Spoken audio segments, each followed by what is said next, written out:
Bet the Board. What do you mean you don't bet? I mean, I don't bet. You know, I don't gamble. I don't. I never have, and I never will. Yeah, right. I'll bet you $20 I can get you gambling before the end of the day. You owe me 15 grand, pal. Pay him. Pay that man his money. It's the Bet the Board podcast. God likes me. He really, really likes me. In the end, I wound up right back where I started. I could still pick winners, and I could still make money for all kinds of people back home. And why mess up a good thing? Here's Payne Insider and Todd Furman. Welcome into the Bet the Board podcast, powered by FanDuel Sportsbook. It's still right in the thick of NFL preview season. 4 divisions already in the books, 4 to go, and we'll kick things off with the AFC South today.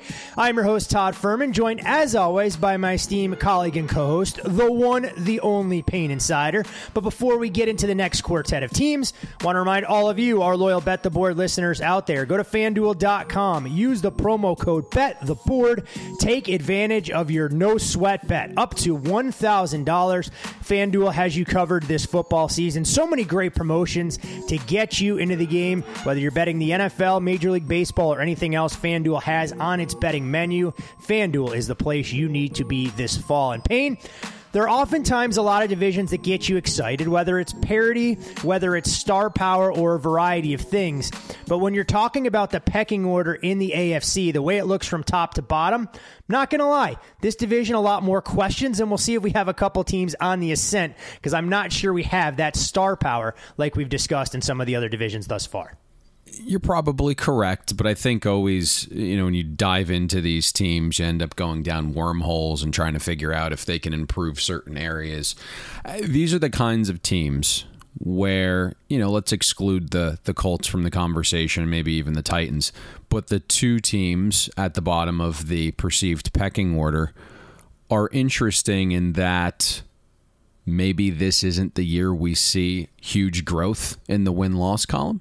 But there does appear to be incremental improvement, and so maybe they're a team you start to focus on week to week. Maybe you find value that way. Look at you over there. Optimistic Payne this fine morning, providing a light at the end of the tunnel for a couple of rebuilds. We know about what's been going on in Jacksonville with a potential franchise quarterback in Trevor Lawrence. Houston seems to be a bit more uncertain, but that's what we're here to break all these teams down, and as we've done so far this preseason, we'll go in alphabetical order more so than pecking order in relation to the odds. So that lends itself to starting with the Houston Texans, who find themselves at 300-1 to win the Super Bowl this season, the biggest long shot on the board at FanDuel Sportsbook. They're 25-1 to win the AFC South, and when you're talking about their win total for the 2022 season, that number sits at 4.5 flat. Lovie Smith steps into the role, becoming the 4th head coach of the Texans in just 3 seasons. They actually become the 5th team in the NFL to do this over the last 35 years. Smith has had 6 top 10 scoring defenses and 5 top 10 total defenses in his time as a head coach and defensive coordinator. You look at the Texans, they won 4 games last year, but did have a halftime lead in 7 of those contests. And when you're looking at how this particular franchise is headed, it's a full-blown commitment, at least for this season, to Davis Mills. We saw them go out and address some of their deficiencies on the defensive side, taking Derek Stingley in the top 3. But I think it makes more sense when we look at the offensive side, Payne. Davis Mills kind of got lost in the shuffle amongst that rookie quarterback class, but you can arguably make the case that this is a guy that would have been the first quarterback off the board if he had declared this year instead of the year prior. Oof, that's a large leap. Maybe. Listen, when I look at Houston's offense across the board right now, there's some upgraded talent for sure. Not quite sure what Pep Hamilton is. He was retained and promoted from the passing game coordinator and QB coach to the OC. So I do like the idea of Davis Mills having some of that continuity heading into year 2. The last time Pep Hamilton was an offensive coordinator, you have to go back a little bit, but he also had a second-year quarterback running his offense. His name was Andrew Luck. And I've heard of that guy. Yeah, have you? Maybe book clubs together? I was going to say, he hasn't invited me to his book club yet, so I feel a little bit hurt. I'm not on that short list. I know you're a voracious reader, so I assumed you would have gotten the invite. Plus, you're both one with the earth. your bodies have transformed over the last few years. You may be earthier than me these days, but that's a different discussion for a different day. So go ahead, break down Pep Hamilton working with a second-year quarterback. You look at some of those numbers, and he kept his job for 3 seasons as the Colts OC. And in year 1, Colts went from 18th to 12th in schedule-adjusted efficiency in year 1. Then there was some regression, right? Back to 18th in year 2, and then Pep Hamilton was fired after year 3 when the Colts dipped to 31st. Now, keeping things fair, Andrew Luck was injured that final season, only played 7 games. But there wasn't a real sign of growth for the Colts offense in those 3 years under Pep. So I'm interested to see what the Texans look like from that perspective. You also start to think about pace, right? We know how integral that is when handicapping games, and I think people will probably go back and look and see the Colts were 7th in neutral situation pace in 2013, and that increased to 4th in 2014. But any presser that Pep Hamilton has done over the last few weeks, he's going to randomly mention his job is to help the offense score points and shorten the game. So something to monitor there offensively. But getting back to Davis Mills, I think he's got all the tools. I don't know if he would have been the number 1 quarterback, but to your point, he was the number 1 pro-style quarterback in the 2017 class. He's got a very quick release. His timing's solid. As a third-round rookie, kind of thrown into the fire with a below-average coaching staff and below-average weapons, Davis Mills finished last season 0.7 wins above replacement level for the quarterback position. You look at the Texans coaching staff, didn't really show an ability to adjust or adapt at halftime. You mentioned some of those early leads that ended up dissipating as the game went on. The Texans were dead last in points per drive in the second half of games last season. You had Tim Kelly, the Texans OC. I think he was a little bit too run heavy, especially on early downs. And you look at some of the EPA production stuff on those early down runs for the Texans, it was quite literally the worst mark for any team in the NFL since 2000. And so now you think about a rookie quarterback being thrown into the fire and the offense running far too much on first down and not being efficient on those first down runs. You had an uphill battle. But when Davis Mills was actually allowed to throw on first down, he was 14th in EPA per pass. Not bad there. And then you look at some of the lack of help from the coaching staff. Davis Mills' completion percentage above expectation, 13th. Also had a 124 passer rating on throws of 20-plus yards. That was the best deep ball passer rating in the NFL among qualifying quarterbacks. I think you're going to see a little bit more of some scheme help for Davis Mills. Maybe, the play calling enhances. The weapons are a little bit better. And then you kind of put this in context last year. When we talk about not loving the coaching staff, not loving the game plan, not loving the play calling, right? Questionable weaponry. On more than 19% of Davis Mills' dropbacks last season, 0 pass catchers were considered open. It was the 3rd highest rate in the league. So it's tough to be productive when nearly 1/5 of your dropbacks, none of your pass catchers are open. You look in terms of what's around Davis Mills. I think he does get some help with the offensive line, right? Kenyon Green at guard. He was the 15th pick. Pep Hamilton appears smart enough to move Titus Howard back to his natural position of right tackle. So I think the offensive line should be a little bit better with just those 2 pieces. Dameon Pierce wasn't really a workout warrior by any stretch or elite in college, but he does have some nice traits, and he's been all the talk in Texans camp. Marlon Mack, maybe he contributes, and I know he's returning from an Achilles injury, but he did have some bursts there when he was healthy. Then Brandon Cooks. That guy just continues to get crapped on, but he just keeps producing, right? It was like 9th among qualifying receivers in true catch rate last year. And for a 5'10 receiver, Cook had the 16th best contested catch rate. He was responsible for more than 39% of the Texans' air yards. He finished 11th in EPA. I think he still has some juice. He showed an ability to create separation versus man coverage as well.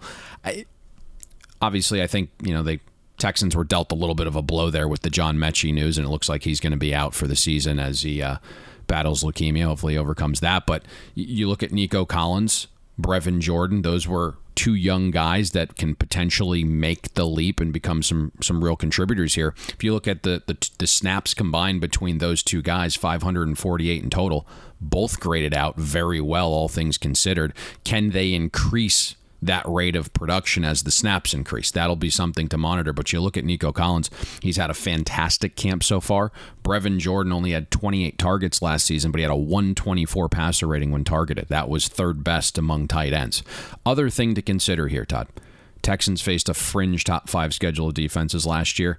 Now Houston projects to face a bottom third of the league slate here. So I think there's some room for progression with Davis Mills. You got Nico and Brevin Jordan in year 2. A little bit of a better offensive mind and pep. Slightly improved offensive line and running back play. It's the weakest division in football, right? Plus you look at the Texans. They get Chicago, Washington, the Giants, and Cleveland, possibly without Deshaun Watson. So there is some room for improvement, I think. You know, you mentioned Brandon Cooks, and I think what he's done over the last couple of years in the NFL, he has become the model of consistency, and he does it in an unassuming role under the radar. We know he's dealt with a laundry list of concussions that have kept him shelved, but Cooks is top 10 in the NFL in receiving yards and yards per catch over the last 7 seasons. It comes off a career high with 90 receptions last year. So you talk about an underrated weapon. Is he Justin Jefferson? Is he Jamar Chase? Absolutely not, but he is definitely serviceable as a number 1. You just wish, to your point, there was a little bit more depth behind him for the Houston Texans. And of course, you talked a little bit about Dameon Pierce, who was all the rave in the wake of how he performed in the first preseason game. This is a kid during his 4 seasons at Florida that never was really utilized as a lead back, seeing a majority of his carries inside the red zone. And it was a role he actually flourished in, recording 11 of his 13 touchdowns from inside the 20-yard line. So behind that improved offensive line, you do wonder if the Texans can provide a slightly more balanced attack. For this team defensively, I mean, it was a whole lot of varying degrees of bad a season ago. And when you're talking about where they ranked in a lot of key defensive metrics, most of them outside the top 30, others outside the top 25. So they went out there, they visited a senior citizen home and decided that was going to be how they could help their pass rush, bringing in guys like Jerry Hughes and Mario Addison that are on the wrong side of 30. They do, however, address some of the deficiencies in their secondary, specifically with Derek Stingley as a top 3 pick and getting Jalen Pitt out of Baylor in the second round. When you try and assess where the Texans are going defensively, we know Lovie Smith's fingerprints are going to be all over this, but I'd have to imagine after hitting rock bottom, this team only has one direction to go. It's up. It's just a question of how high they can climb. Yeah, listen, I don't know what Lovie Smith is, and he did have some relative success in the mid-2000s with your beloved Chicago Bears. And then, my beloved Bears. Your crew loves the Bears, so we always have to talk about the Bears.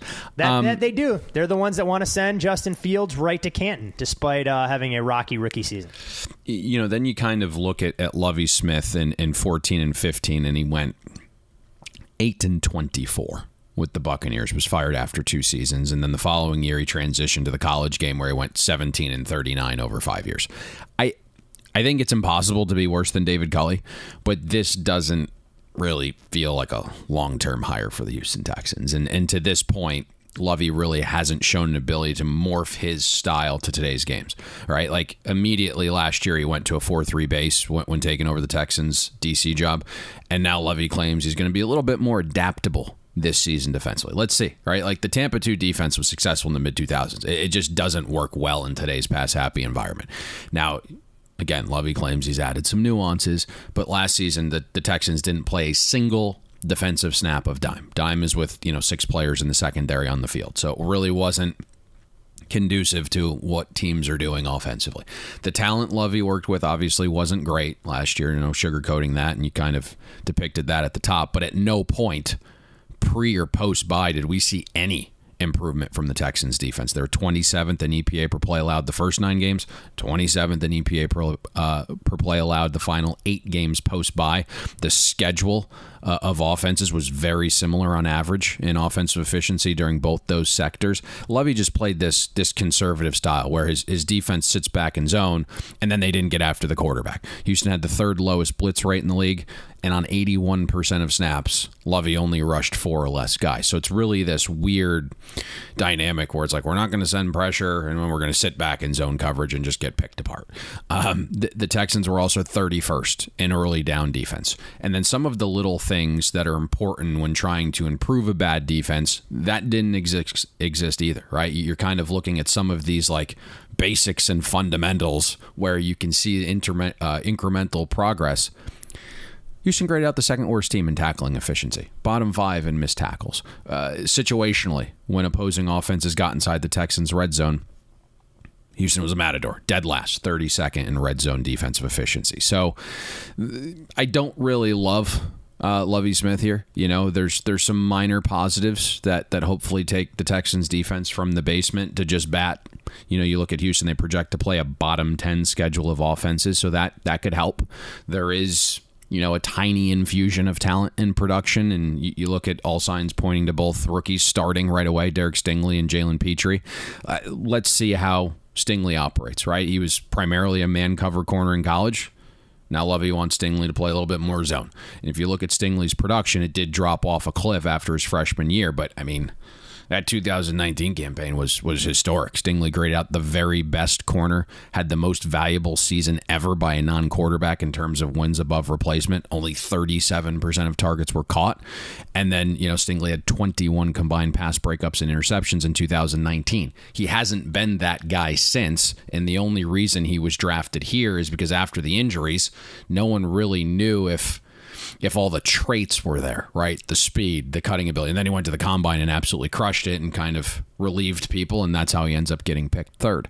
Jalen Petrie, very versatile, has the ability to play both safety and corner, played in the box, played at free safety. You know, his final season at Baylor, graded out the 4th best player in the secondary among players with at least 500 snaps. So there's some talent there. And then you look at Jonathan Grenard, was a 3rd-round pick in the 2020 draft. He made that year 2 leap, delivered a 13% pressure rate on pass rush snaps. You mentioned Jerry Hughes, 34 years old, does return home to the state of Texas where he played his college ball. Even at his age, delivered a 14% pressure rate on pass rush snaps. Hopefully he can kind of help the younger guys mature a little bit there. You mentioned Mario Addison. He's in there as well as Obo. Steven Nelson, not too far removed from a 2019 season where he allowed, you know, a 51% reception rate when targeted. Hopefully there's a little bit of a revigoration there with him. In the end, though, like, I just keep coming back to this, Todd, right? The AFC, who are the Texans better than? You know, like, sure, you could see incremental improvement. It's not impossible, right? It's probably likely, and we see that with the point spreads. On average, the Texans were a 10-point underdog each week last season. Right now, using week 1 through week 17 lines that multiple books offer for the season ahead, Texans are roughly a 6.5-point underdog on average each week. So you kind of see that, you know, potential incremental improvement, but I don't know if that lends itself to like going out there and winning 5 games. From the Houston Texans that don't have extremely high expectations or aspirations of winning a division to a team that does, and yet again has a fresh face under center for week 1. That, of course, being the Indianapolis Colts, who find themselves priced at 22-1 at FanDuel Sportsbook to win the Super Bowl this season.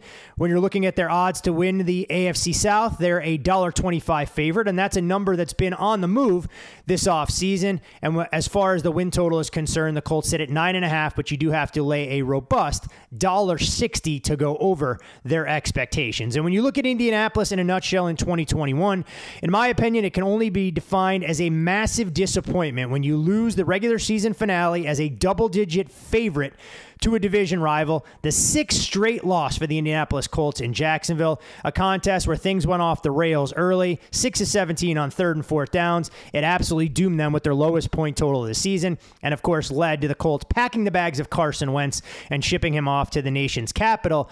But when you look at this Colts team, the one constant, other than a changing face under center for the season opener, has been historically slow starts. Frank Reich is actually winless in his season openers. This is a franchise just 5-9 in the month of September under Reich's leadership.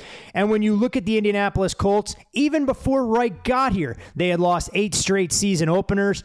In comes a consummate veteran in Matt Ryan, clearly in the twilight of his career at 37 years old. But Payne, is Matt Ryan, along with some other offseason acquisitions, enough for the Colts to win the division, punch their ticket to the postseason, and maybe be a bit of a dark horse in this year's AFC? Did you just retire Matt Ryan? I mean, I'm going to get close to retiring Matt Ryan. He is in the twilight of his career, I said. I didn't say he's retired yet. We're not taking him into the glue factory, but let's see what he's got left in the tank. Fortunately for Ryan, though, he probably, or at least hopefully, won't be running for his life in Indianapolis the same way he did last year as a member of the Falcons. Agreed there. And I've said this the last couple seasons, and I still believe it to be true after looking at the data. Matt Ryan, to me, still has a lot of juice. And if you look at some of his numbers last year, he was 7th best in adjusted accuracy from a clean pocket. The problem was exactly what you said. The Falcons' offensive line was a sieve. They allowed Matt Ryan to be pressured on 40% of dropbacks. And it's not like he was holding on to the ball forever. Ryan had a well above average time to throw it, under 2.7 seconds. So the ball was leaving his hands pretty quick. I also felt like Matt Ryan handled pressure relatively well. Everyone's trying to send the guy into retirement, but you look at some of his pocket presence and awareness numbers. He had the 9th best pressure to sack rate, so only 16% of pressures turned into sacks. And for context, Josh Allen was number 1 at 11%. And then you look at Matt Ryan when he would actually flee the pocket. He was 11th in EPA per pass attempt throwing from outside the pocket. So again, he's probably not going to win many 40-yard dashes, but at 37, he's certainly not a statue. And I think what's interesting here is he's walking into an offense that has an identity now, right? It has a plan. It's led by a former quarterback who does a really good job building leads. That is an organizational emphasis, right? And if you look at Frank Reich on early downs, Colts were number 1 in the NFL in EPA per rush the first 3 quarters. The Falcons were 20th. So Matt Ryan's going to have a little bit more support here. You look at the offensive line. Probably Matt Ryan's best he'll play behind since 2017. And I think when you look at that Colts O-line, I know a lot of people do have some potential question marks for it, and I'm not sure it's going to, be elite like it was a few years back. I think there's still some nice pieces here. There's still some good attributes. It just needs to get cleaned up a little bit. There needs to be more consistency. Because when you look last year, Indy blocked well, and when they blocked well, they blocked really, really well. They finished top 7 in both adjusted line yards and run block win rate. The problem was at times it could get overwhelmed a little bit and blown off the ball, and you see that in the number where Jonathan Taylor's been contacted at or behind the line of scrimmage on 49% of his carries. So you just need more consistency there. There's some questions about the depth along the offensive line, and some guys are being shuffled around, but you look at some of the actual pieces and how they've performed in the past. Matt Pryor, coming off his best season. He's played left tackle before.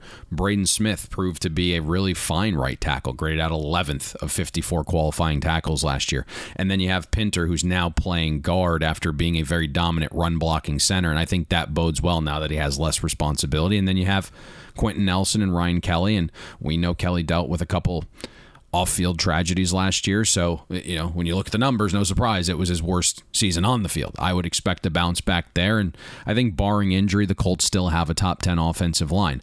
And then you look at without the support of an efficient ground game and a fringe top 10 offensive line, I think you're looking at Matt Ryan, who's going to prove to be substantially better than Carson Wentz last season.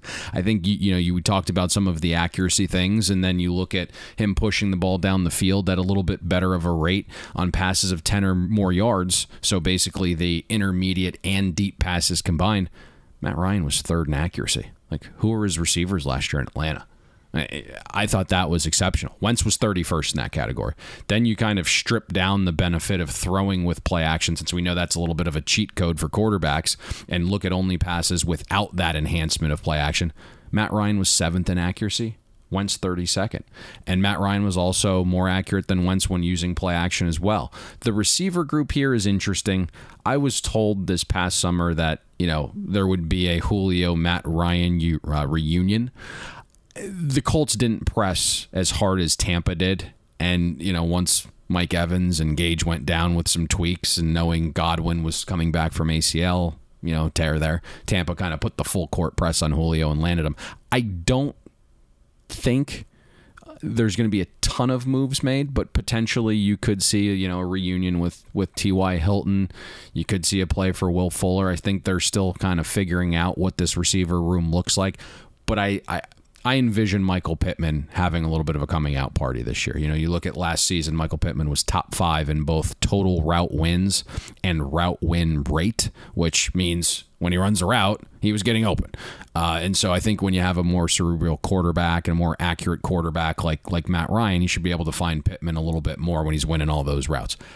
Alec Pierce is interesting. He's the rookie out of Cincinnati. I think they've kind of thrown him into the fire. And you listen to Frank Reich, he basically said, I threw him into the deep end of the pool with a brick tied around his ankle from the onset.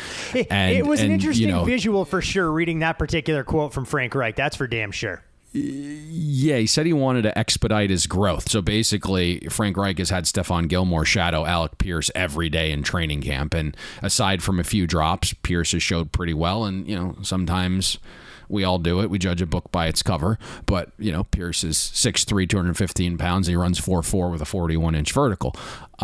Yesterday, if you're reading some of the reports from joint practices against the Lions, Pierce was basically turning Jeffrey Okudah into a pretzel with his route running. I think the Colts may have found something there with Alec Pierce, but it could take some time. I think Chris Ballard potentially kicks the tires on Will Fuller or T.Y. Hilton just based upon the idea of, can Paris Campbell stay healthy, right? If he can, awesome. He becomes a wild card with elite speed to the offense, but can you actually rely on him? And then Kiki Kute is dealing with a nagging injury as well. I think you look at two things that need to happen for the Colts to kind of realize their potential. The first is Frank Reich has to keep his foot on the gas. He does a great job building first half leads with his game plans and his script. It was number 1 in the NFL last season. But for some reason, you have a guy who's responsible for the largest playoff comeback in NFL history, and somehow his sphincter starts to pucker a little bit at times in the second half, and you can see that, right? He becomes too conservative. You see it in the play calling. We see it in the efficiency numbers. And then you hit this perfectly at the top is at some point, you got to get out of the gate fast. You need a fast start. And you look at the schedule this year, it's Texans and Jaguars out of the gate. You got to start 2-0. You can't be, 0-4 in your tenure, and I believe you said 5-9 in the month of September. That's got to get cleaned up. And obviously you have a new quarterback, you have a new defensive coordinator. Hitting the ground running early might be a little bit more difficult, but I think that's vital that you start fast. And you think about just in general, right, playing in the AFC with all these elite teams. Indy has to take advantage of the fact that they have the 3rd easiest schedule in the NFL and the easiest in the AFC. That's a luxury when you think about how difficult the landscape is in the AFC. I mean, there's so many things that can go into accounting for why this Colts team has struggled out of the gate. Most notably, when you're constantly changing starting quarterbacks, even to veterans, there's going to be a learning curve. And you do wonder, Matt Ryan, who has spent the entire tenure during his NFL career in Atlanta, what that adjustment will look like. Obviously, a former quarterback in Frank Reich that we've talked about at great lengths, and how much we regard him as an offensive mind. So it'll be curious to put Ryan in a place where he can excel with 2 divisional games that you mentioned on the road to kick things off, one essentially in Jacksonville, which has been the Colts' house of horrors. We'll see if they can exercise those demons. Before we get into the defense, I did want to ask about the way the Colts are being priced in the market. With Carson Wentz expected to be their starter earlier this offseason when division odds opened up at FanDuel, we saw them right around plus $1.25, very similarly priced to the Tennessee Titans. We've seen roughly a 40 to 50 cent shift depending on shop right now for them to win the division. I mean, fair or foul, or do you think there is still some wiggle room for where books are trying to figure out exactly what this pecking order will look like, knowing the Colts are expected to be at least 1 game better as far as their over-under is concerned, and we've already seen a market shift in the odds to finish atop the AFC South? It's a good question. I mean, we've always been higher on the Colts than most, and we love Chris Ballard, we like Frank Reich, and I think this is probably the best quarterback situation they've had in Indianapolis. So it'll just be interesting to see how quickly it can acclimate, because we saw in the preseason opener against Buffalo, the starting offense was pretty much miserable. Now, I've heard that the last 2 or 3 days, the offense has really come around, started to click, and we've heard this in past iterations. When you have these changes of quarterback and him acclimating to a new system, it takes around 8 games. They don't have time for that. But I do like where the defense is talent-wise. I do like Matt Ryan being a huge upgrade, and I think they are rightfully favored in the AFC South. And I think we'll get to that team in a little bit, but the Titans likely to regress a little bit. So I think it's certainly fair, and having that price increase with Matt Ryan, knowing that Carson Wentz is gone. We mentioned some of the metrics. Right? He's just a better quarterback. And I think the perception of Matt Ryan's really interesting. He blows the Super Bowl to Tom Brady, and I wouldn't say it was necessarily his fault. But what's his perception if he has a Super Bowl ring? He's always super buttoned up. Yeah.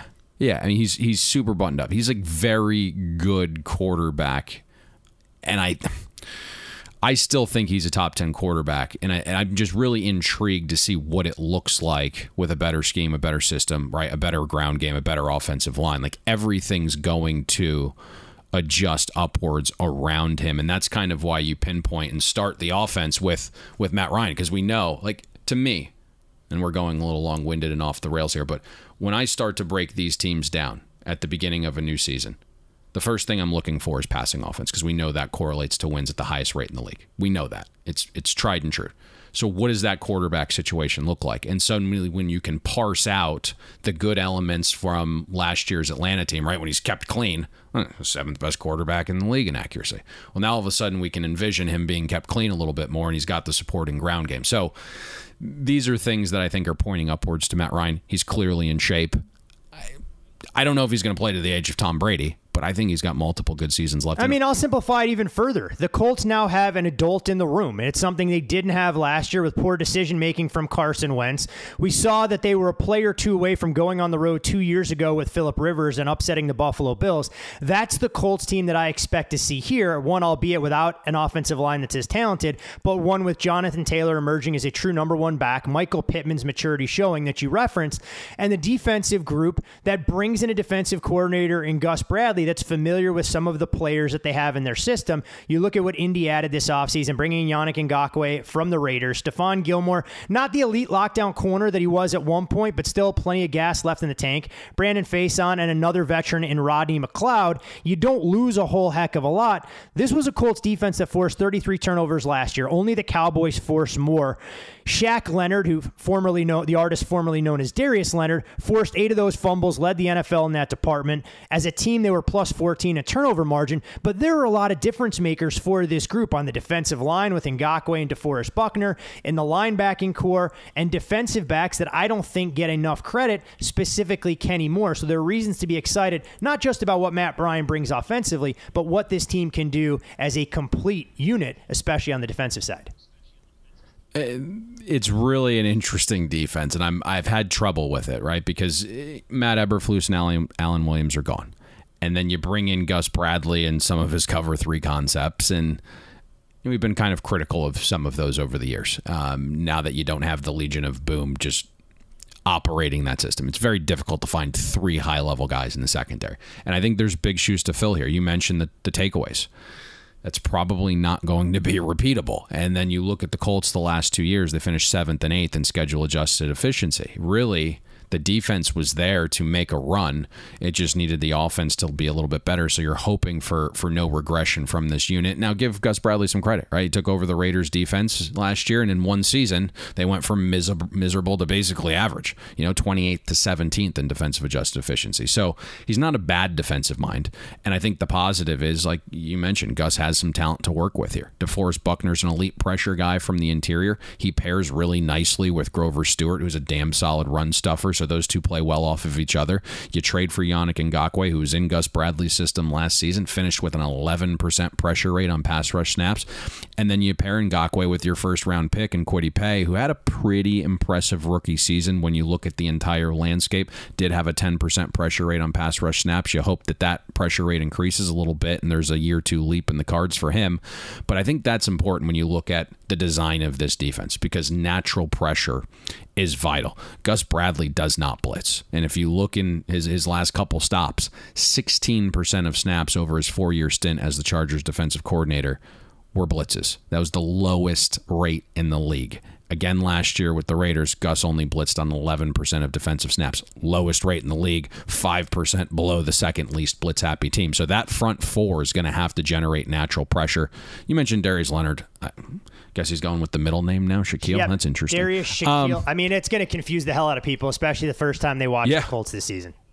Well, I'll be honest. I saw it like a couple weeks back. I was like, who the hell is that?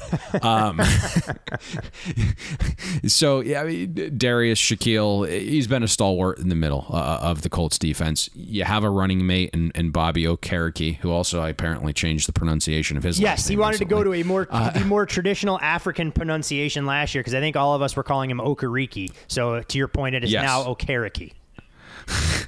maybe he was the driving force in the name change. There's a good, you never know what goes on in the linebacker room. That could definitely have been the case. And maybe Shaq Leonard saw that and went, you know what? I need to mix things up as well. We haven't won a Super Bowl here, so if name changes are what helps, you do whatever you can to get yourself over the hump in the National Football League.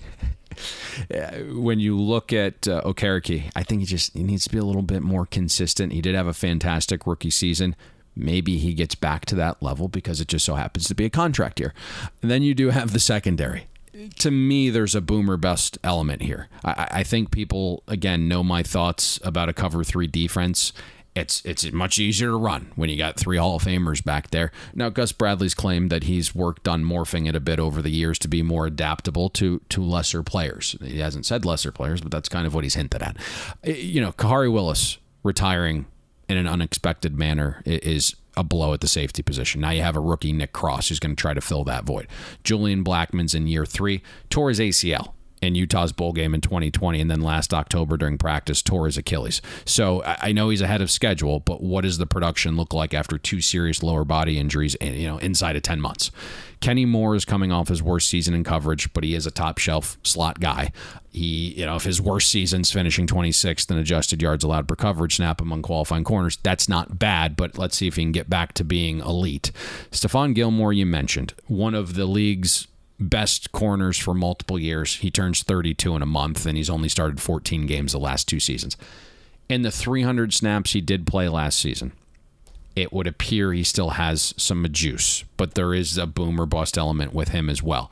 New system, could take time to acclimate, but I think it does have the makings of a more than solid defense. I don't know if it's going to fight to be fringe top 5 again, but it certainly should be well above average, and certainly getting some luck from the schedule makers helps, right? The Colts are projected to face the 3rd easiest schedule of offenses, 2nd easiest schedule of rushing offenses, and a bottom 7 schedule of pass offenses. And then, maybe some of the question marks we do have come from what I've read this week. There were some scrimmage notes that came out, and apparently the Colts' defensive line was dominant, which was a good sign, considering, we really respect the Lions' offensive line. But what I did hear is misdirection and play action has given the Colts trouble so far, and whether it's practices, whether it's in these joint practices with other teams or the scrimmage with the Lions. But basically, Goff was 8 for 10 and 11 on 11 yesterday against the Colts defense. So some things to kind of think about. My gut initially says maybe a tiny drop back, but I do love the talent. And if you can get all of the potential question marks, right, like Stephon Gilmore and Okereke in a contract year, and Kwity Paye takes the next step, and Ngakoue kind of gets back into form in a familiar defense, and then you face this schedule of offenses that's pretty weak. Maybe you can still be in that 7 or 8 range. That would be the goal here. And if you can do that, while Matt Ryan enhances the offense, you could be cooking with something here. Don't sleep on what Jared Goff can do in controlled scrimmage climates with his 3.7 ADOT to confuse that Colt defense. But no doubt, a team that we have had a ton of confidence and faith in over the last couple of years. We'll see if they can live up to some of those preseason expectations. You can follow Payne on Twitter at Payne Insider. I'm, of course, Todd Furman. You can follow me there as well. But most importantly, follow the podcast at Bet the Board Pod. And the reason to do so is that's where you can find the link for the greatest free NFL handicapping contest on the face of the planet this season. Match wits with some of the sharpest sports bettors out there and all of your fellow Bet the Board listenership. Our free roll is available for you to sign up now. Entries will be accepted up until this Sunday of week 1. Encourage all of you guys to get in on it. Invite your friends, invite your family. Plenty of great opportunities there to make a little bit of risk-free cash this fall. 2 teams down, Payne, 2 teams to go. And when you look at the Jacksonville Jaguars, there's obvious reason for optimism in northern Florida with a change at the head coaching spot. Gone is Urban Meyer. In steps former Super Bowl champion Doug Peterson. When you're looking at the Jags, they're 120-1 at FanDuel Sportsbook to win the Super Bowl, plus 750 to win the division there as well. And when you're looking at their win total, that number is set at 6.5, but you do have to lay $1.35 should you want to go under the total. And as far as Jacksonville is concerned, this is a franchise that spent more than any other team in the National Football League in free agency going all the way back to 2012. The problem for the Jaguars, they've also lost more than any team in the National Football League during that span. A bit of a silver lining for all you Jets and Giants fans that have suffered through misfortune over the last couple of years. When you're talking about bringing in a new offensive-minded head coach, there's no doubt that Doug Peterson's single most important job is to work with the face of the franchise in Trevor Lawrence. Lawrence could be best described as erratic in his first season, tied for the league lead in interceptions, didn't have a ton of 300-yard passing games or a lot of multiple touchdown pass performances, so that's part of the reason that Jacksonville went out and tried to give him some weapons, both in the receiving group and along the offensive line. Christian Kirk from Arizona, in comes Zay Jones, Evan Ingram. Maybe he can realize some untapped potential that we never saw manifest as a member of the Giants, and Brandon Scherf along the offensive line. The Jags also get first-round draft pick Travis Etienne back, one of the most explosive backs that we've seen in the ACC. So much reason for excitement for Jacksonville, but Payne, I don't want to be the bearer of bad news. They spent a lot of money, and in my opinion, they still don't have a true number one receiver for Trevor Lawrence to throw the football to. Shots fired. Listen, I think when we talk about these teams, even though you and I know as we discuss them, and a lot of people to this point are cognizant that it's relative to where the market perceives them. So when we are saying, we're a little bit high on the Texans, right? It's relative to maybe where the market prices them. We're a little bit low on, Dallas, right? It's relative to where the market's pricing them. I think the good thing here for Jacksonville is, like, right off the bat, the vibe is substantially better. Players are happier. The locker room's improved. I mean, you look within a couple month stretch last season, Urban Meyer was calling out his assistant coaches. He was telling them they were losers. He was making them defend their resumes. He was alienating his best players like James Robinson. You had the situation where Urban didn't fly back with the team from Ohio after the Bengals game because he had an air quotes personal matter to attend to, and then he was spotted a few hours later at a bar. Very good-looking woman, though. Doug Peterson, like, if you kind of get his vibe, he's been known as a player's coach. He's, been raved about by some of these players. Christian Kirk said, the rumors are 1,000% true. He is a player's coach. Peterson created a player leadership council. He had a barbecue at his house where, like, all the staff members and their families were invited. So the environment now is positive heading into the season. We know organizationally, Jackson spent the boatload this offseason, potentially $331 million in free agent contracts if they're all fulfilled. So I don't know if that was fantastic or if those are going to pan out down the line. But, past those elements, I think we had kind of soured on Urban Meyer's ability as a scheme-driven coach years ago. And it's not playing, Monday morning quarterback. I think we told you back in 2018 that Ryan Day was a massive upgrade offensively for Ohio State when it came to scheme and play design and game planning and calling plays. Now, you can't question Urban Meyer's ability to recruit and land players, but at the NFL level, everyone's working under a salary cap. So his best ability to land players was all but gone, So I think when you look at Jacksonville this season, aside from winning a few more games, you hit it perfectly. It's like figuring out if Trevor Lawrence can get back on track with a trajectory that kind of lends confidence in him fulfilling the number one pick and becoming a franchise quarterback. The talent and potential's through the roof. His arm's elite. We saw Trevor Lawrence fit balls to receivers that weren't open, and this is pretty wild, but Lawrence was fantastic in expected points added on throws to receivers that were perfectly covered. So it kind of just depicts the arm talent he has. Lawrence has both pocket awareness and mobility. 14% pressure to sack rate. So when he got pressured, it only turned into sacks at the sixth lowest rate in the league. Lawrence also had an 11 explosive runs on scrambles. That was the sixth highest rate. So a guy who's got a rocket arm, also mobile, it's a nice combination. It's a good baseline to start working with. We do need to see more consistency and growth, though. I think we all understand that, the talent on the team isn't great when you are, the number one quarterback being selected. You're picking number one for a reason. I think we now understand all the turmoil that was there and within the locker room.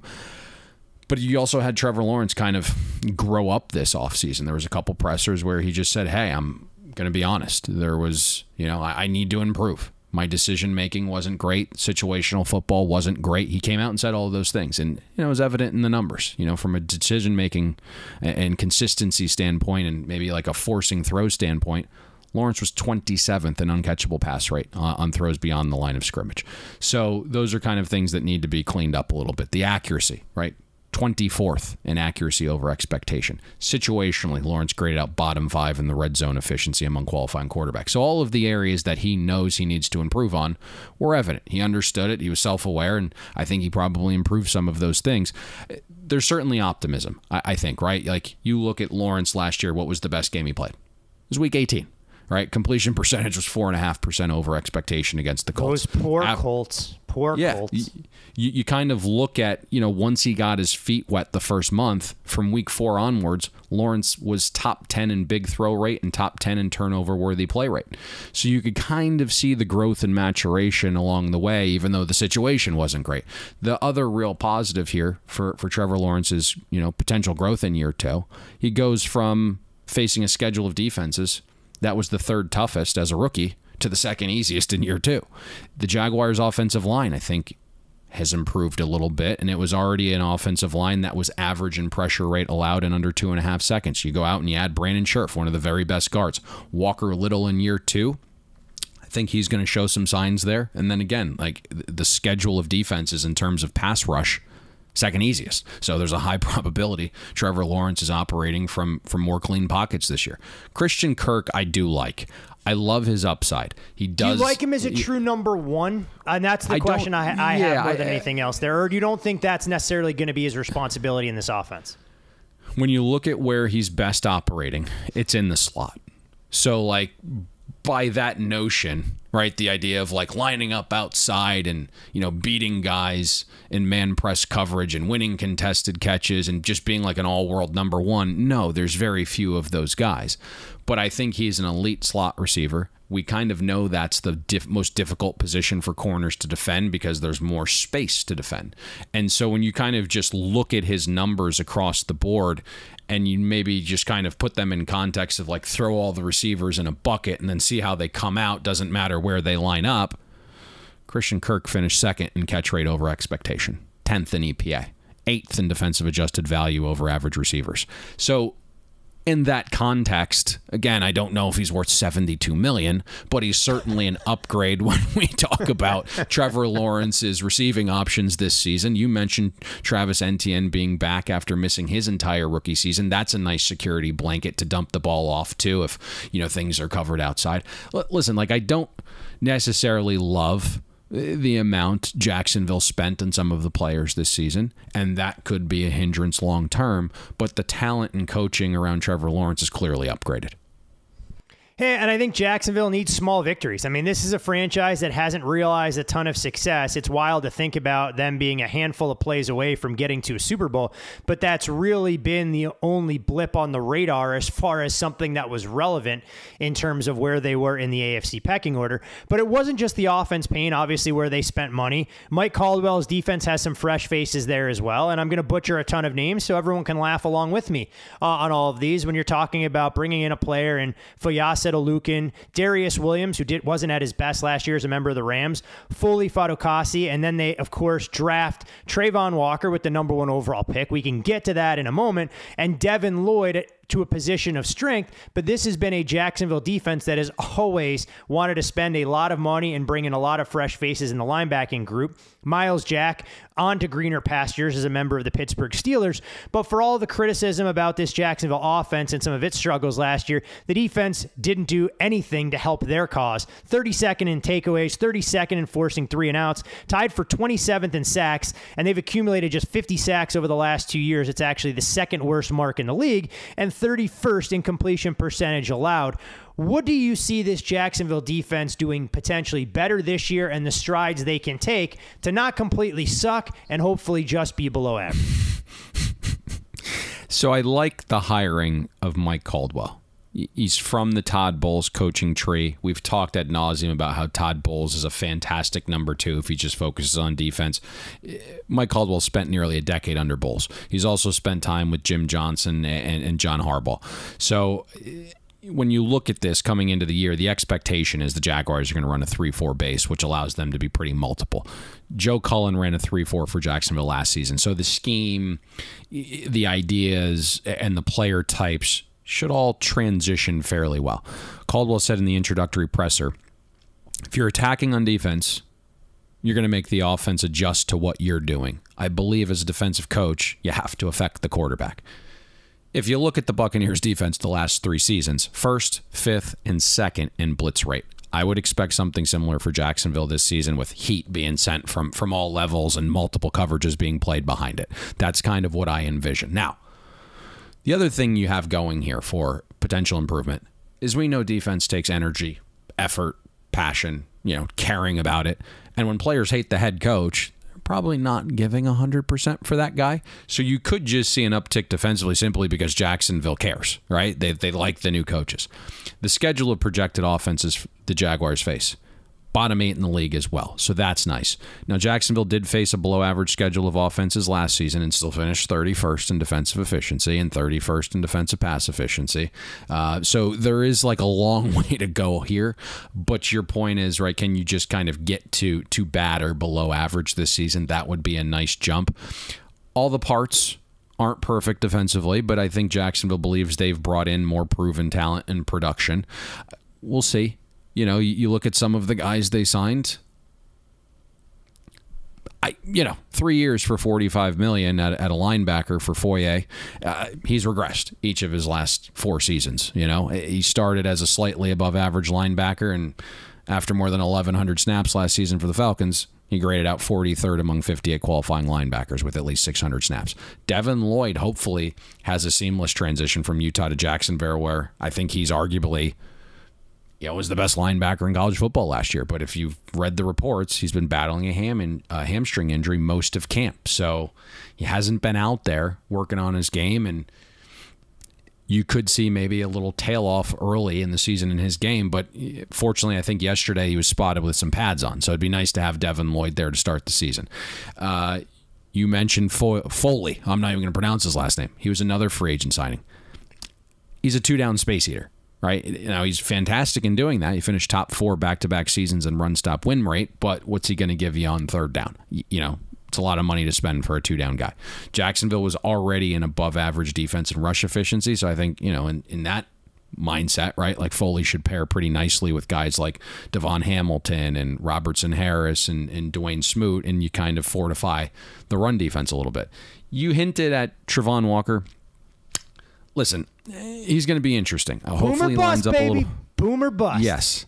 Yeah. I mean, he looks fantastic getting off the bus, and it's just going to be interesting to see what that looks like with his hand in the dirt a little bit more. At Georgia, he only had a 9% edge pressure rate, and we know guys there weren't really being doubled because who the hell are you doubling? There's 8 dudes out there, right? You can't double anybody. You'd have to start 12 offensive linemen if you were going to double team all the guys on Georgia's defensive line. Yeah, so, not a great pressure rate. Now, there's a ton of potential when you look at the frame and the measurables, and at the very least, I think Walker steps in day one as a solid run defender. You also have Josh Allen still and Arden Key. Both of those guys are coming off their best seasons in the NFL. Both were uber talented when they got drafted. It looks like they're kind of finally realizing that potential. If you look at Josh Allen, recorded a stop or pressure on more than 11% of snaps. Arden Key, more than 12% of snaps in those same 2 categories. Secondary should improve, right? On paper, Shaquille Griffin, Darius Williams, doesn't sound terrible. When you put it in the context of $70 million, you probably hope for better, but it does sound like, Shaquille Griffin might play a little bit better this year based upon the scheme being fit to him. He was, the 33rd pick from the 2021 draft. And then all of a sudden you have Tyson Campbell. He's going to man the outside. Lot of potential there. Darius Williams is playing in the slot. That's going to be a role for him that I think is best when you look at his size. He was playing a little outside last year for the Rams, and he's just tough catching. He's just not a good jump ball guy. So I think putting him in the slot's a little bit better. Tyson Campbell is the interesting character here. I'm hearing great things, and my sources are saying he's been pretty much locked down in camp thus far, to the point where Mike Caldwell's eventually thinks he's going to be a travel corner playing, the opposing team's number 1 every single snap. If that growth happens sooner than later for Tyson Campbell, right? And Darius Williams returns to his 2020 form in the slot where he allowed a 55 passer rating when targeted. this could be a Jag secondary that surprises, especially when you think about that projected like bottom 6 schedule of projected passing offenses this season. I think this is a better team, right? I just keep saying, I think this is a better team, right? Clearly, like, when you talk about Jacksonville spending all of this money and you think about it from the perspective as a sports bettor, we really, I think, the podcast in general is twofold. We like to kind of project ahead and we try to tell you like this player is legitimate, like, because fans also listen to this podcast that aren't necessarily bettors because we give them really good content. But as a sports bettor, it's very limited, right? We're thinking about these teams week to week or, in the terms of like a future, a couple months at a time. I don't give a shit if a $72 million contract doesn't work out 4 years from now, right? But, when you visualize Jacksonville right now, they're certainly a better team regardless of what those contracts look like in a couple years. I think it's going to be a team, honestly, that's actually worth watching this season to see how they develop, to see how Trevor Lawrence and Doug Peterson can go hand in hand in working with one another to try and scratch that potential and to begin to create some momentum going forward. But to your point, I don't think anything you've said could possibly be more accurate. If you're looking to buy Jacksonville as a stock for the next 3 to 5 years, you do wonder about those contracts, and fans will have to cross that bridge a lot more aggressively than we will, since we try and assess them in much shorter sample sizes, oftentimes in 60-minute intervals throughout the course of the season, or to your point, for a season-long future and such. So very curious to see what we get from the Jaguars, and even so much so week 1 right out of the gates against the Washington Commanders. 3 teams down, 1 to go, and our final trip down the AFC South pecking order takes us to Nashville, Tennessee, home of the Tennessee Titans. And when you look at the Titans' outlook in the betting market, they're 35-1 at FanDuel Sportsbook to win the Super Bowl. They're priced at plus $1.70, a number that has drifted out over the last couple months to win the division. And as far as their win total is concerned, you're looking at a 9.5 shaded under at minus $1.35. There are some differing prices out there throughout the market. And we'll start with the good for the Tennessee Titans. They're one of 4 teams to make the playoffs in each of the last 3 years, joining the ranks of the Kansas City Chiefs, the Green Bay Packers, and the Buffalo Bills. Obviously, for Titans fans, there's one team that doesn't match the other 3 because 3 of those 4 have franchise quarterbacks. When you're looking at Ryan Tannehill, this is a quarterback that did lead his team to the number 1 overall seed in the AFC, but obviously finished the season in a not so memorable fashion when you're talking about 3 rough interceptions, including one in the final 30 seconds, that cost them the game against the Cincinnati Bengals. The Tennessee Titans were fortunate last year. They went 6-1 in games decided by 3 points or less. This is a franchise now that's won one consecutive division titles for the first time since the Houston Oilers did so back in the early 1960s. But this definitely feels like a team in transition. We know about the moves they made on draft day, parting ways with A.J. Brown, rather than electing to sign him to a long-term deal. Ryan Tannehill represents a massive cap hit, actually the largest in the entire National Football League this year. And what I thought was pretty telling, Payne, rather than trying to restructure his deal to free up some capital to bring in reinforcements elsewhere, it's almost like the Titans said, you know what, we're going to take the cap hit now, and we're going to reassess where we are as a franchise in 2023. That does feel like the vibe. When you look at this team in general, I'm not quite sure where they are. I know we're typically a little bit lower on them than market. We're usually looking to fade some of the things they do, and they're not very sexy, or I just don't like this team in general. Now, they continue to overachieve, I think, relative to my thoughts and opinions. I don't really love the offensive side of the ball. I think that's where most of the questions lie this season. And, what is Todd Downing? That was a guy that we weren't quite sure of last year in his replacing of Arthur Smith. I understand what Vrabel was doing, going with Downing, because he had the understanding of the Titans' offensive identity and how things were supposed to run. But Downing had never called plays before. And I don't think it went overly well. And when you look at the Titans' offense, it went from 4th to 20th in schedule adjusted efficiency year over year.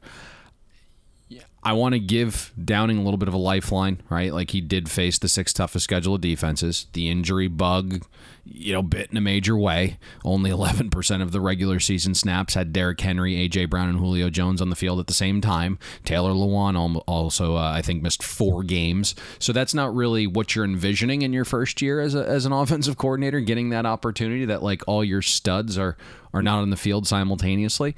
The one thing, though, when you look at Todd Downing that he absolutely had control of was his ability to adapt and adjust. And he just never did it.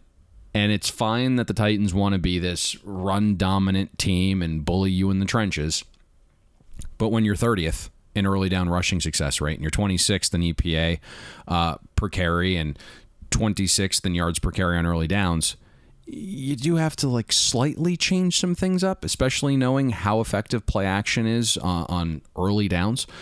But it just didn't matter, right? Like, whether it was Derrick Henry in the game or a bunch of backups after Derrick Henry got injured. You mean when right? you mean when you have a freak of nature in Derrick Henry, you shouldn't change your game plan when you have Deontay Foreman as your lead back going forward? I mean, Payne, come on now. Todd Downing saw something that nobody else in the football world did, that there was no drop-off at the position.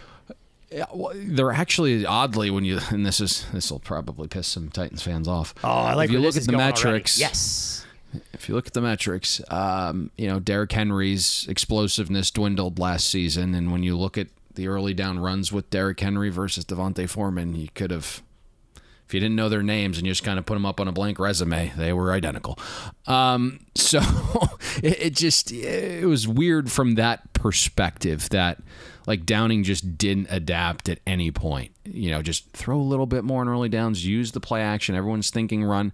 And you look at the Titans, like, that efficiency, that's partly why this offense just regressed, right? 4th to 26th in early down EPA per rush year over year. It's kind of what happened here, right? And it happened for a lot of reasons. Predictability, obviously. Defenses daring Tannehill to beat them a little bit more. And then you look at the 8-man boxes that this team faced. Foreman, 47% of carries he saw an 8+ man box. It was the highest rate in the league. Derrick Henry faced 8+ man boxes on 37% of his carries. And, part of it was also the offensive line play dipped a little bit. Titans went from 2nd to 16th in adjusted line yards, 4th to 21st in second level rush yards. So very little space created to get to that 5 to 10 yard run window. So, the offensive line isn't creating as much space. Derrick Henry's missing substantial time. Explosive runs diminished. You go back to that 2019 season where it was pretty historic for the Titans. They were the 3rd most explosive offense. Last season, 24th. So, that's... suspended first 11 games. Breaking news, Deshaun Watson. 11-game suspension.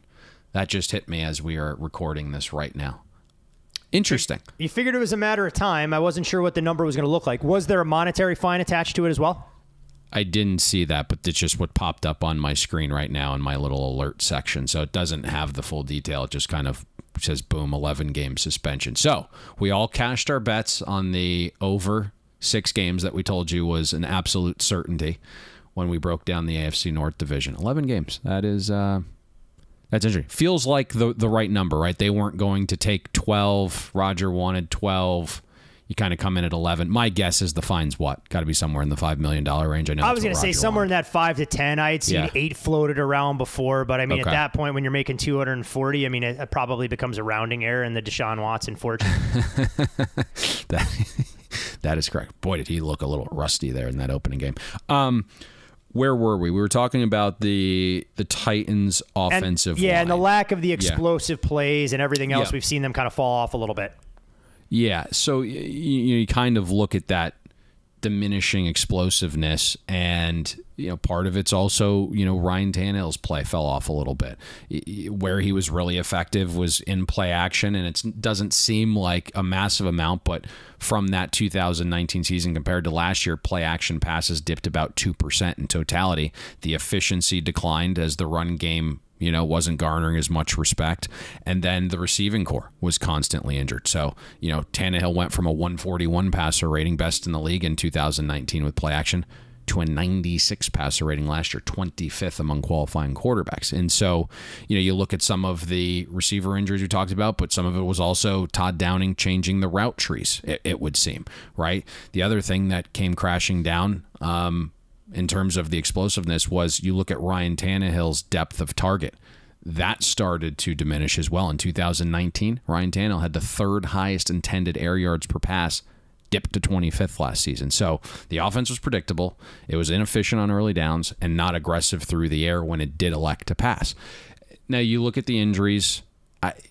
It's tough, right? Like Ryan Tannehill certainly took a step back. I think we knew what he was, and probably us a little bit better. You know, I'd watched so many Dolphins games. We've seen him clam up in big moments and when things weren't perfect around him. And he had things perfect around him for about an 18-month stretch with the Titans. And again, so you look at Ryan Tannehill, only 11% of his dropbacks last season had Derrick Henry, A.J. Brown, or Julio Jones on the field at the same time. We saw when those three guys were on the field, Tannehill averaged 9.4 yards per pass attempt. When all three were off the field, it dipped to 5.2 yards for Tannehill. So quarterbacks need guys around him, but that drop-off was massive. And now we know A.J. Brown's gone. Julio Jones is gone. Derrick Henry turns 29 in January, has a lot of mileage on the tires. I don't know if Todd Downing's capable of making the right adjustments.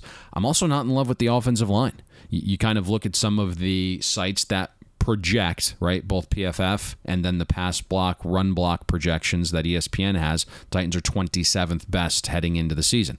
You look at Taylor Lewan, 31 years old, played 18 games the last 2 seasons. His play finally started to decline. Ben Jones and Nate Davis are solid, but I think there's serious question marks past those 3. You look at the Titans O-line, they went from the 3rd most expensive last year to the 19th most expensive. They lost Quisenberry. He was the Titans' best run blocker by a mile last year, and that is the system you want to run, right? Run blocking. Roger Saffold's gone. He's been one of the most consistent run blockers the last 5 seasons, and right now, undrafted Aaron Brewer from the Texas State Bobcats is in line to start here. Texas State Armadillo. And then you have, your second rounder from last year, Dylan Rudnans. He played so poorly this camp that the rookie from Ohio State, Petit Ferrer, has started taking first-team reps at right tackle, and it's not because he's earned them, right? Dylan's just been that bad transitioning from a college left tackle to an NFL right tackle. Beat writers are now penning a bunch of articles about it being time to worry about the Titans' offensive line. In terms of weapons, I know you will all see the one-handed snag from Treylon Burks in joint practice yesterday against the Buccaneers all over the internet. But Burks has been miserable during camp. Came in out of shape, left yesterday's joint practice with the training staff, so let's see what that injury is. And I'm not saying Burks won't help this offense or be great in the future. Obviously, there are traits there. And the Titans were a little bit desperate, so maybe they overdrafted him a bunch. But if you look, right, Burks had the ability to play against SEC defenses and be dominant last year. He did average 3.6 yards per route run. He was the number 1 wide receiver in the 2022 draft class in terms of yards per route run against outside press man coverage. So those were all traits that do very well and translate to the NFL. But Treylon Burks has been a fade all offseason if you've been watching the markets, whether it's pro fantasy players that are now getting into props, whether it's pro bettors that focus on player props. Burks' season-long player prop receiving yards opened at 869.5. It's down more than 100 yards right now. So he has been a fade from guys who do this professionally. I think the saving grace for Tennessee's offense this season, Todd, is they project to face one of the 3 easiest schedules of defenses, the easiest schedule of pass rush defenses, and maybe that is how the O-line survives a little bit. And then the schedule of run defenses goes from the most difficult in the NFL to the bottom third of the league. And so when you are a run-first offense, maybe that predictability doesn't crush you as much when you're going down in class. So if Todd Downing is predictable and won't adjust, maybe that dip in the run schedule combats some of the ignorance. Hopefully Todd Downing is out there listening. What might be wise is trying to lighten a little bit of the workload for Derrick Henry. I know it was only 9 games last year, but he was on pace for an NFL record 460-plus touches. They were getting him the ball between the tackles, and he improved as a receiver nearly 30 times a game. So let's see if Hassan Haskins, a kid that they drafted, has a very similar running style. I'm not saying he's obviously Derrick Henry, can shoulder some of that responsibility and not run Henry into the ground before the calendar even gets into December. Now, part of the Titans' success last year, despite being banged up offensively all year, was because of what they were able to get from their defense.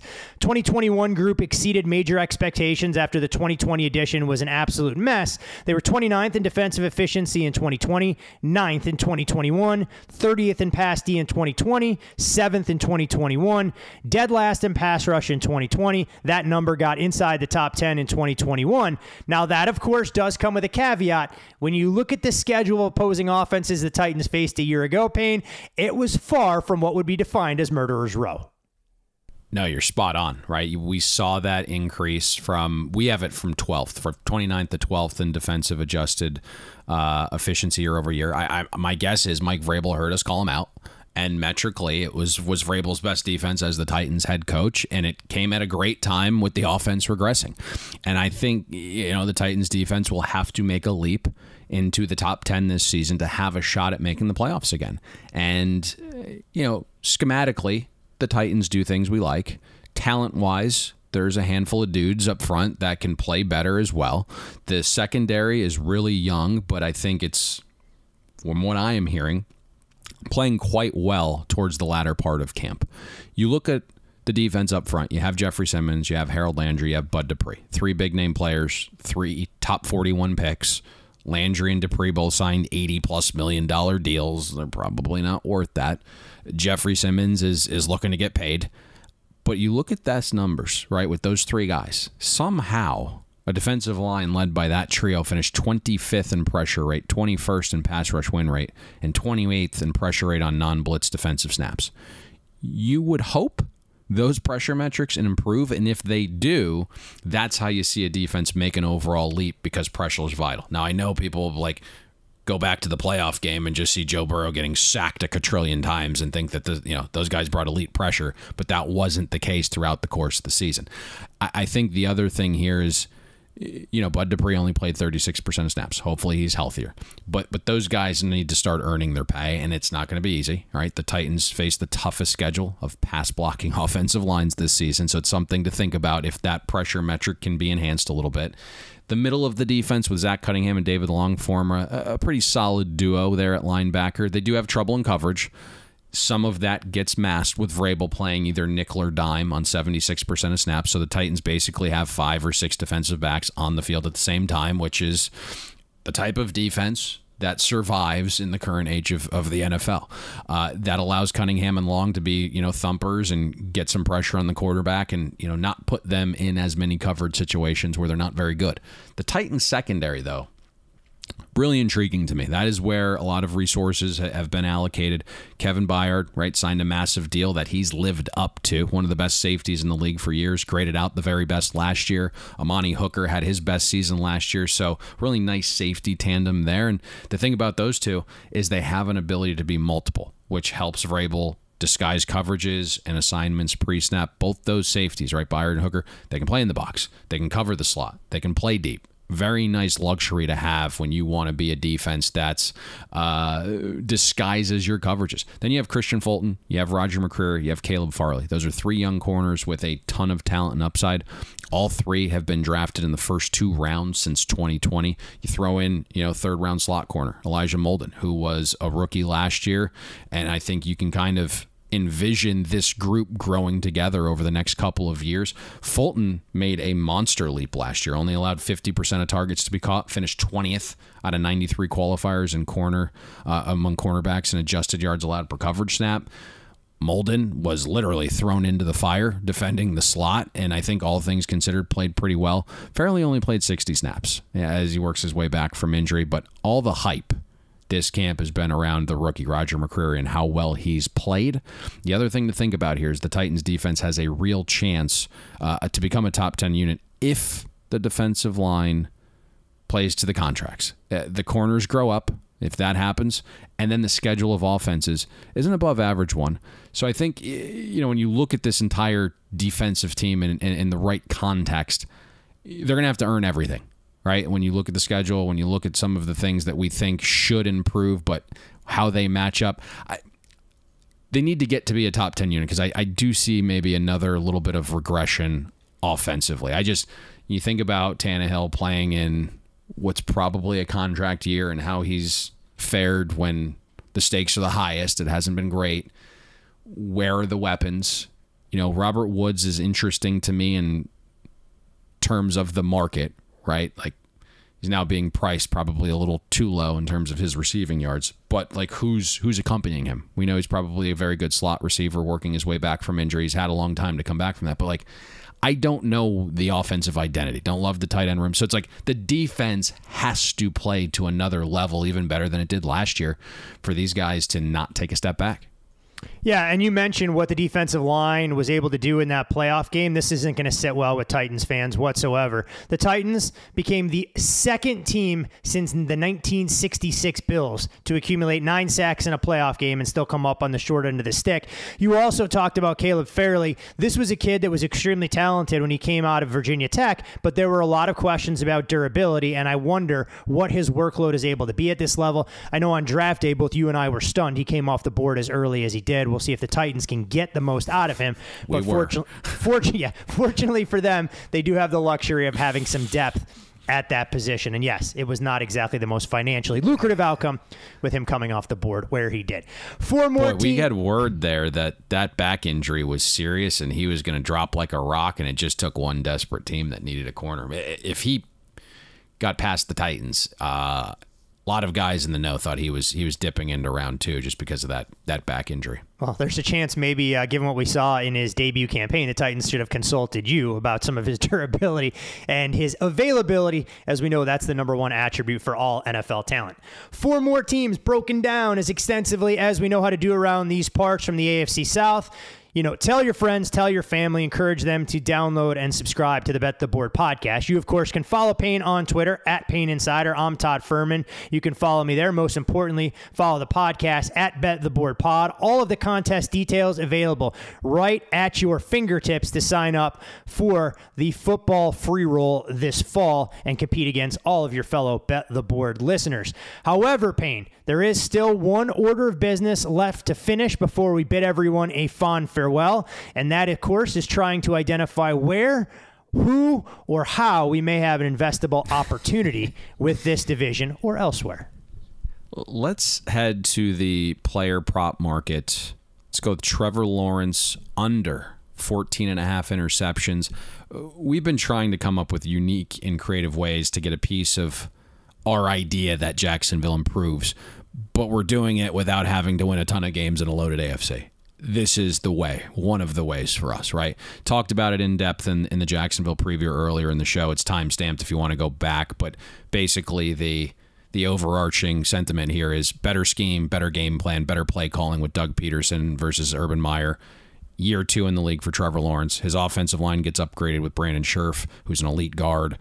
He's basically being added to an O-line that was already above average in pressures allowed in under 2.5 seconds.